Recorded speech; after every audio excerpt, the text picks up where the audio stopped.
Bismillahirrahmanirrahim. Dear students, Assalamu alaikum. Chemistry curriculum for class first year. We are discussing chapter 4, which is about stoichiometry.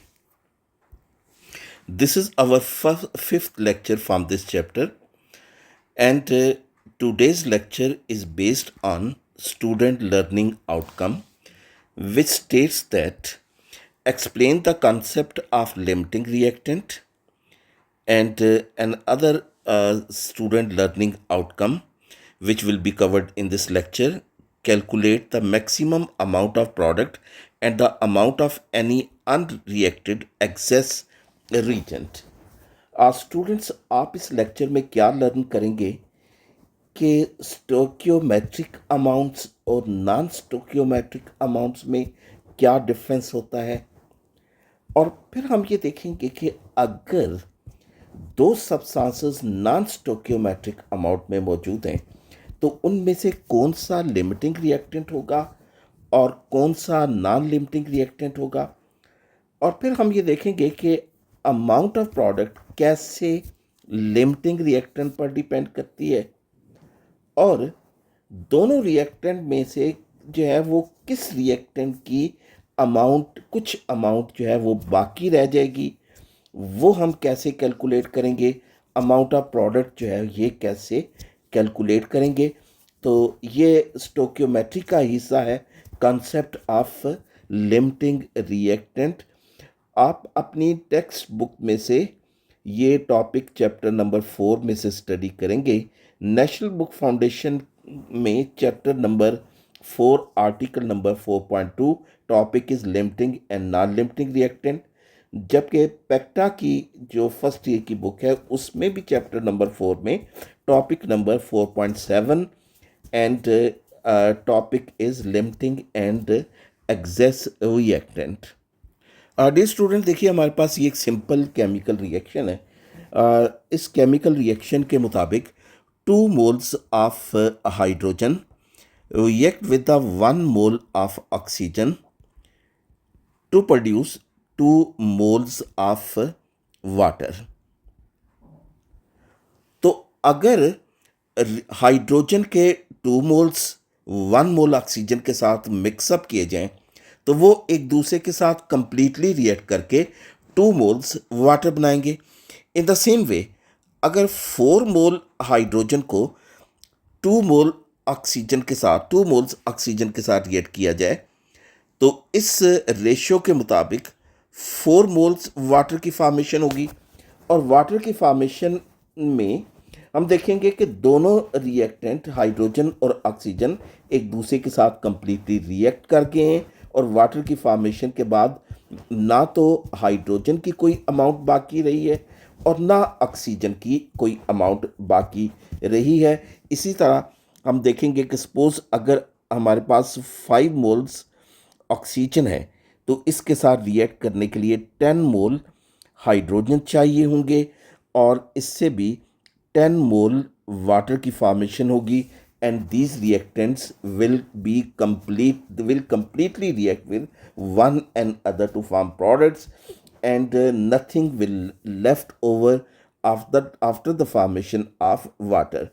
तो अगर reactant की quantities उसी मोल ratio में मौजूद हों जिस मोल रेशियो में बैलेंस केमिकल इक्वेशन में मौजूद हैं, तो ऐसी सूरत में हम ये कहते हैं कि these reactants are present in stoichiometric amounts. तो अगर रिएक्टेंट्स स्टोकियोमेट्रिक अमाउंट में मौजूद हों then they completely react with one and other to form the products, and no reactant is left over, or nothing amount of any reactant is left over after the formation of products. तो ये mole ratio हमें ये react show कर रही है कि hydrogen और oxygen ये 2:1 मोल रेशो में मौजूद हैं। तो जब भी ये 2:1 मोल रेशो में मौजूद होंगे they will be present in stoichiometric amount. अब सपोज कीजिएगा कि ये रिएक्टेंट्स बैलेंस केमिकल इक्वेशन के मुताबिक मौजूद नहीं है। Suppose 4 moles of hydrogen are being mixed with the 4 moles of oxygen. तो ये अमाउंट बैलेंस केमिकल इक्वेशन के मुताबिक नहीं है. We say that they are non stoichiometric amount, they are not in accordance with the balance chemical equation. तो अभी हमने देखा कि हाइड्रोजन और ऑक्सीजन 2:1 मोल रेशियो में रिएक्ट करते हैं. तो इस मोल रेशियो के मुताबिक 4 मोल हाइड्रोजन के साथ रिएक्ट करने के लिए 4 मोल्स हाइड्रोजन के साथ रिएक्ट करने के लिए 2 मोल ऑक्सीजन रिक्वायर्ड होगी. तो 2 मोल ऑक्सीजन रिएक्ट कर जाएगी और बाकी जो 2 मोल ऑक्सीजन जो है वो अनरिएक्टेड रहेगी. 2 moles that will remain unreacted.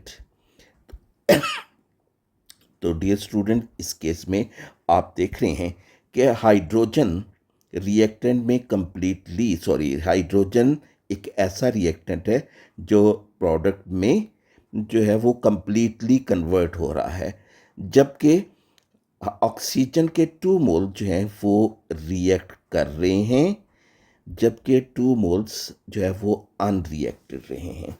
तो बेटे हाइड्रोजन जो प्रोडक्ट में कंप्लीटली कन्वर्ट हो जाती है, which will form the 4 moles of water, is known as the limiting reactant. जबकि ऑक्सीजन जिसकी कुछ अमाउंट यानी 2 मोल्स प्रोडक्ट में कन्वर्ट हो गई और 2 मोल बाकी रह गई, ये क्या कहलाएगा? It will be known as the non limiting or the excess reactant. So limiting reactant is one which is completely converted into product in a chemical reaction.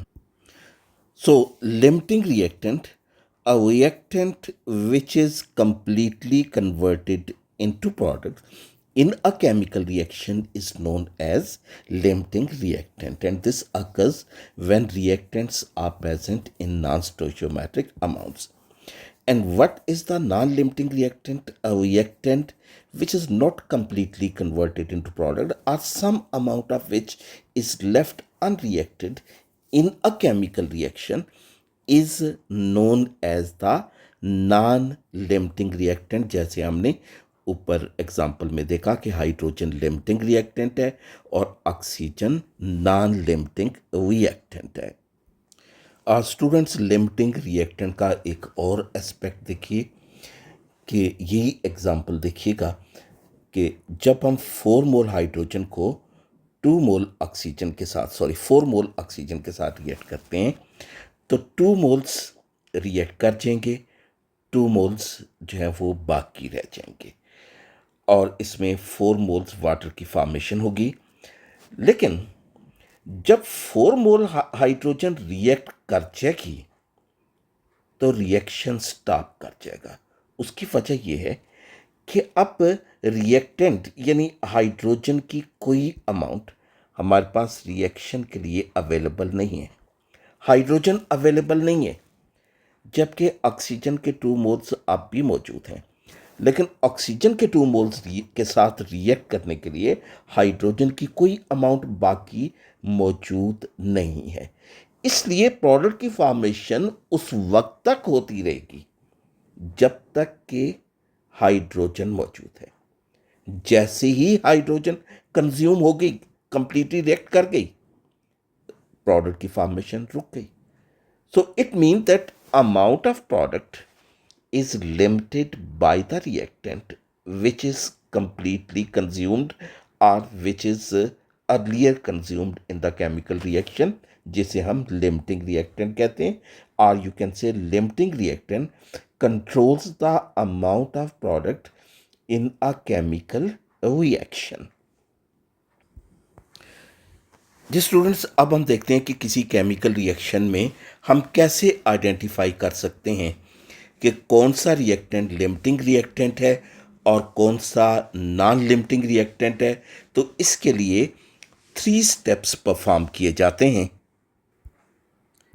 सबसे पहले हम रिएक्टेंट की अमाउंट्स, अगर उनका मैस दिया गया हो तो उनके मोल्स कैलकुलेट करते हैं। तो मोल्स की कैलकुलेशन कैसे की जाती है? मोल्स की कैलकुलेशन के लिए जो है वो गिवन मैस को मोलर मैस से डिवाइड किया जाता है। So this give us the number of moles of reactant. Her reactant के नंबर ऑफ मोल्स हम फर्स्ट स्टेप के तौर पर कैलकुलेट कर लेते हैं। जी सेकंड स्टेप, हम हर रिएक्टेंट के नंबर ऑफ मोल्स से प्रोडक्ट के नंबर ऑफ मोल्स कैलकुलेट करेंगे स्टोकियोमेट्रिकली, यानी बैलेंस केमिकल इक्वेशन की मदद से। जी स्टूडेंट्स, हमने जैसे दूसरे स्टेप में देखा कि हम हर एक रिएक्टेंट के नंबर ऑफ मोल्स से प्रोडक्ट के नंबर ऑफ मोल्स कैलकुलेट करेंगे। तो जो रिएक्टेंट प्रोडक्ट के लेस नंबर ऑफ मोल्स देगा that will be limiting reactant. और जिस रिएक्टेंट के जिस प्रोडक्ट के जो रिएक्टेंट प्रोडक्ट के ज़्यादा मोल्स प्रोड्यूस हो करेगा वो नॉन लिमिटिंग रिएक्टेंट होगा। तो फिर देख लीजिए कि ये 3 स्टेप्स हम फॉलो करेंगे in order to identify the limiting reactant. So first of all will calculate the number of moles of reactant from their given masses. Then we'll calculate the number of moles of product from each reactant stoichiometrically, that is with the help of balanced chemical equation. And finally we will observe the reactant which gives the less number of moles of product, that will be identified as the limiting reactant। और दूसरा reactant जो product के ज़्यादा मोल produce करेगा वो non limiting reactant होगा। Students, अब हम लिमिटिंग और नॉन लिमिटिंग रिएक्टेंट को एक एग्जांपल की मदद से स्टडी करेंगे। ये एक न्यूमेरिकल प्रॉब्लम है। Calcium carbonate react with the HCl to form calcium chloride, water and carbon dioxide. Now question is that calculate the mass of carbon dioxide and its volume at STP produced when 200 gram of calcium carbonate is reacted with 200 centimeter cube HCl having density of 1.14 gram per centimeter cube। तो इसमें अब हमारे पास जो data है ये क्या है? It is the mass of calcium carbonate is equal to 200 gram and volume of HCl solution. This is equal to 200 centimetre cube. इसकी डेंसिटी दी गई है। डेंसिटी और वॉल्यूम की मदद से हम मैस मालूम कर सकेंगे। तो density is equal to 1.14 gram per centimetre cube. तो as density is equal to mass per unit volume, so mass will be equal to density into volume, or this is equal to 200 into 1.14, it is 228 ग्राम। तो जैसे मैंने आपको इसका method बताया था कि सबसे पहले हम दोनों रिएक्टेंट के मैस के नंबर ऑफ मोल्स जो है वो कैलकुलेट करेंगे। सो number of moles of calcium carbonate, this is equal to given mass over molar mass. This is equal to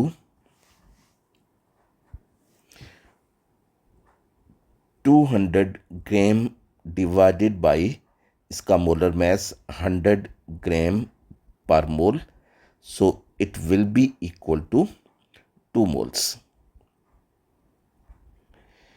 In the same way, number of moles of HCl This is also given mass divided by molar mass. Given mass or mass provided is 228 gram divided by molar mass of HCl is 36.5 gram per mole. 6.25 moles. हमने reactant के moles calculate कर लिए। अब हम दोनों reactant के moles की मदद से प्रोडक्ट के नंबर ऑफ मोल्स कैलकुलेट करेंगे separately with the help of balance chemical equation. तो सबसे पहले हम ये देखते हैं कि कैल्शियम कार्बोनेट से कार्बन डाइऑक्साइड के कितने मोल्स प्रोड्यूस हो सकते हैं। So this is calcium carbonate, this is given, and carbon dioxide, this is required. Now according to balanced chemical equation, 1 mole of calcium carbonate that produces 1 mole carbon dioxide. आपके पास कितने हैं? आपके पास 2 moles calcium carbonate के हैं। सो 2 mole will produce 2 moles carbon dioxide, 2 moles carbon dioxide।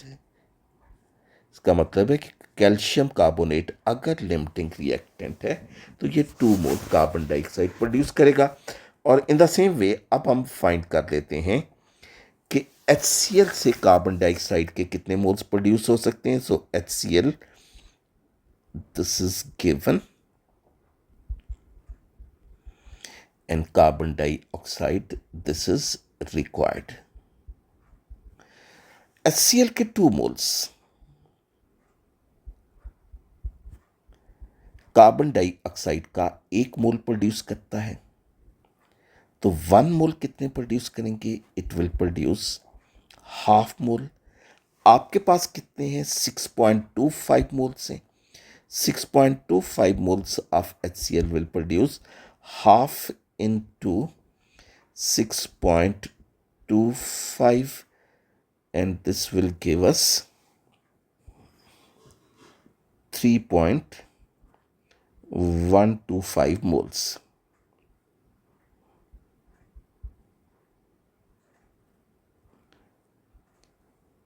तो आप इस calculation के रिजल्ट से देख रहे हैं कि calcium carbonate is producing less number of moles, so it will be limiting reactant, whereas HCl is producing greater number of moles of product, so it will be non-limiting or excessive reactant। so limiting reactant हम यहाँ पे conclude क्या करेंगे? limiting reactant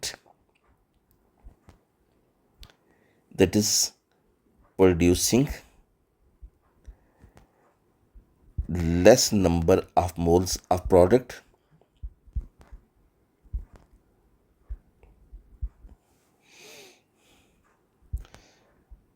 so this is calcium carbonate, whereas non-limiting reactant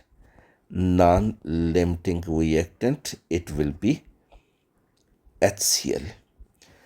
तो as limiting reactant determines the amount of product, तो amount of product will be 2 moles carbon dioxide। तो यहाँ पे हम लिखेंगे number of moles of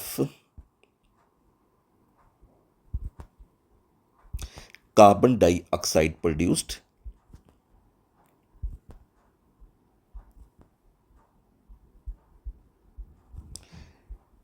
this is equal to 2 moles। तो हमने मालूम करना है, इसका मैस मालूम करना है और इसका वॉल्यूम भी मालूम करना है एट STP पे। So mass of carbon dioxide,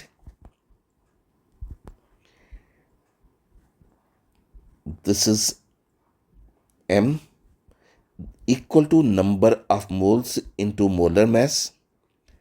so 2 moles multiplied by 44 gram per mole So this comes to be 88 gram. Or in the same way, volume of carbon dioxide at STP, volume of carbon dioxide at STP, this will be equal to number of moles into molar volume. Number of moles produced are 2, whereas molar volume is 22.414 decimeter cube. So it will be equal to 44.828 decimeter cube of carbon dioxide.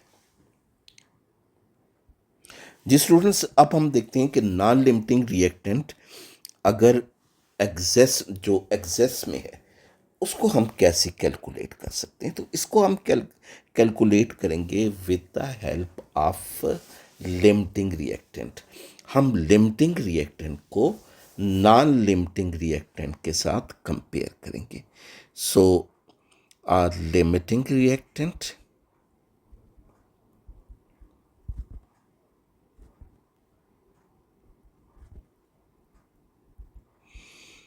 इसको compare कीजिए non limiting reactant के साथ। Now what is the limiting reactant? It is calcium carbonate और non limiting reactant है HCl। अब balance chemical equation क्या show करती है? बैलेंस केमिकल इक्वेशन ये शो कर रही है कि कैल्शियम कार्बोनेट का 1 मोल HCl के 2 मोल के साथ रिएक्ट करेगा। तो आपके पास कैल्शियम कार्बोनेट के कितने मोल्स हैं जो आपने 200 ग्राम से जो है वो कैलकुलेट किए हैं? This is equal to 2 moles. So 2 moles will react with the HCl 2 into 2 equal to 4 moles. अब आप 4 मोल्स HCl का मैस मालूम कर लीजिए। Mess of HCl, this is equal to number of moles into molar mass. It is equal to 4 multiplied by 36.5 and this is equal to 36.5 multiplied by 4, it is equal to 146 gram। 146 ग्राम। क्या मतलब हुआ कि calcium carbonate के 200 ग्राम के साथ HCl का जो mess react करेगा वो कितना है?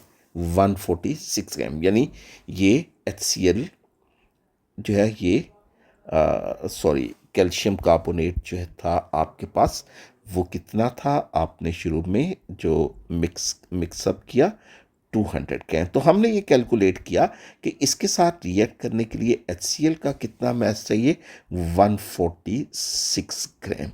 लेकिन आपके पास आपने मिक्स कितना किया, यानी ये चाहिए मिक्स आपने कितना किया है, वो जिसका इसका 200 सेंटीमीटर क्यूब वॉल्यूम हमने लिया, उसकी डेंसिटी 1.14 ग्राम, तो उस हिसाब से मैस बना था 228 ग्राम।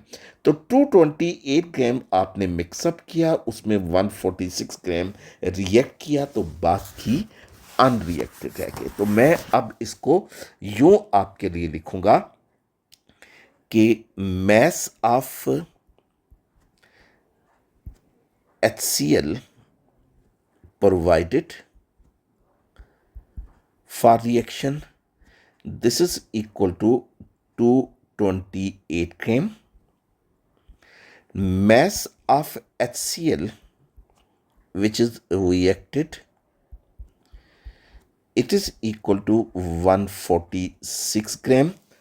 और जो HCl का मैस अब बाकी रह गया, mass of HCl which is left unreacted, क्योंकि ये एग्जेसिव रिएक्टेंट है, this is equal to 128 minus 146.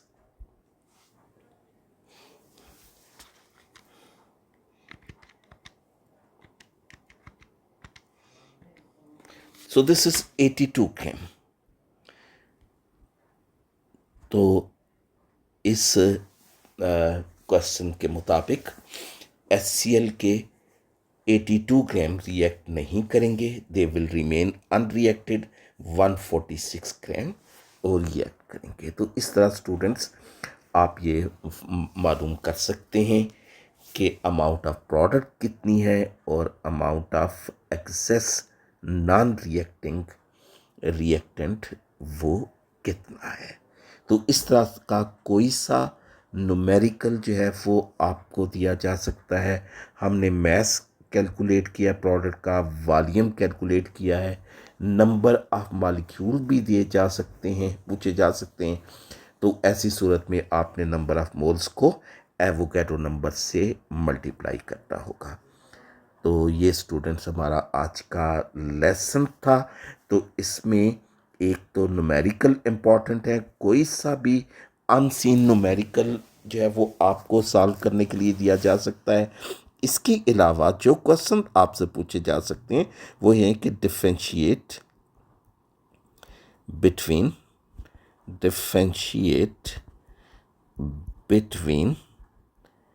limiting and non-limiting reactant, limiting and non-limiting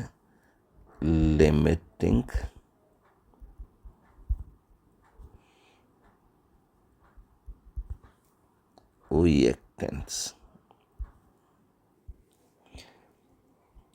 How the amount of product is determined by limiting reactant. How the amount of product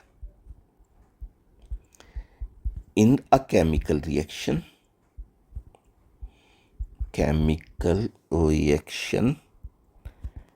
depends upon limiting reactant, depends upon limiting reactant। एक question देखिएगा, why the concept of limiting reactant is not applicable to the reversible reaction? Why the concept of limiting reactant is not applicable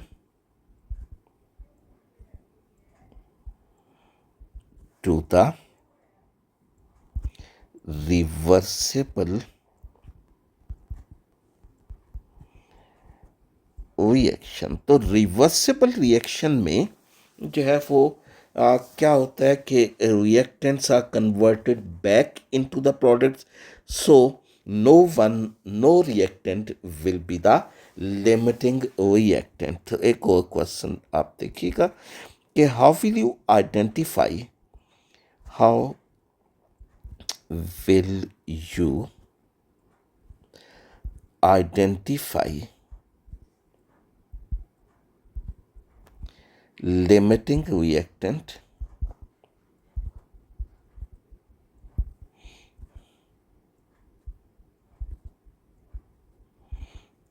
in a chemical reaction? किसी chemical reaction में आप एक limiting reactant को कैसे identify करेंगे। तो इसके अलावा स्टूडेंट्स जो है वो एक और क्वेश्चन जो है वो यूं है कि बाज़ों का जो है वो जो नॉन लिमिटिंग रिएक्टेंट को जो डिलिबरेटली एक्सेस अमाउंट में यूज़ किया जाता है, why a non-limiting reactant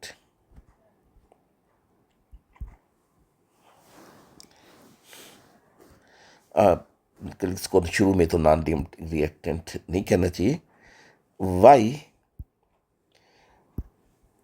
one of the reactant, one of the less expensive, less expensive reactant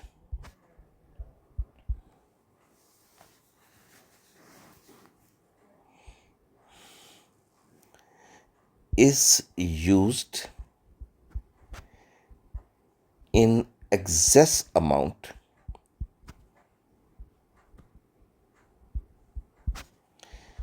in industrial process.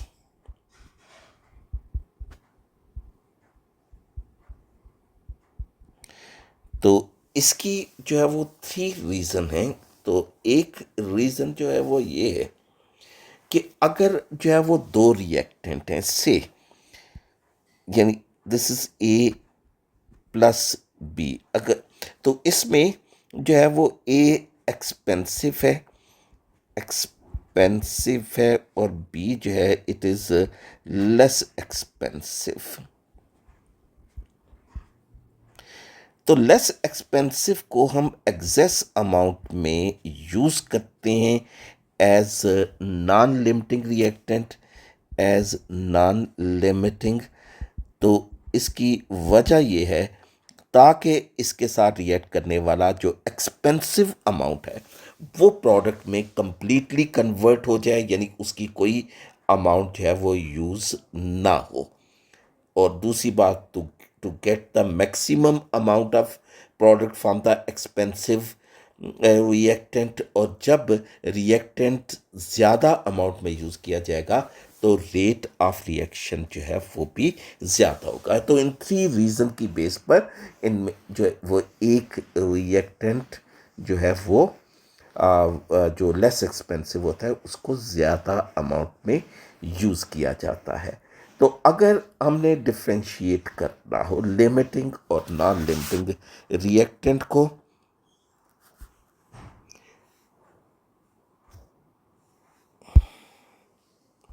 जी यहाँ से दोबारा देखें, तो अगर लिमिटिंग और नॉन लिमिटिंग रिएक्टेंट को अगर हमने कंपेयर करना हो, डिफ्रेंशिएट करना हो, limiting reactant and non limiting reactant, तो पहला पॉइंट जो है वो डेफिनेशन जो हो जाएगा, the reactant which is completely converted into product, the reactant which is completely converted into products in a chemical reaction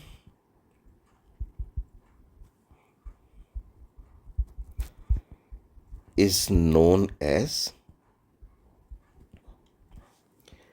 limiting reactant, whereas the reactant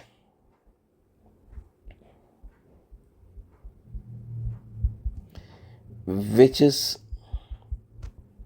partially converted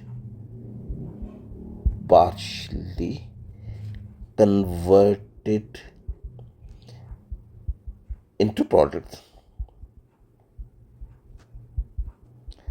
in a chemical reaction is known as non-limiting reactant. Now, limiting reactant determines the amount of products.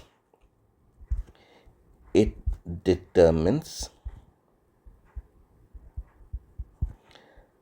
amount of product,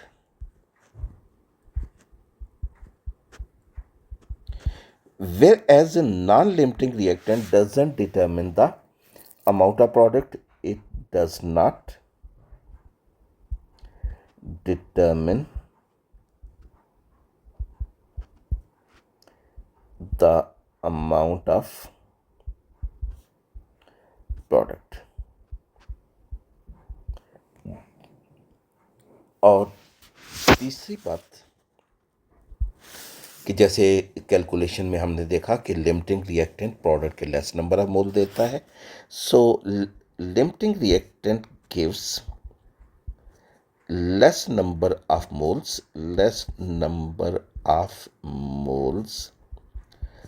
of products in stoichiometric calculations, whereas non-limiting reactant gives greater number of moles of product in the stoichiometric calculation. It gives greater number of moles of products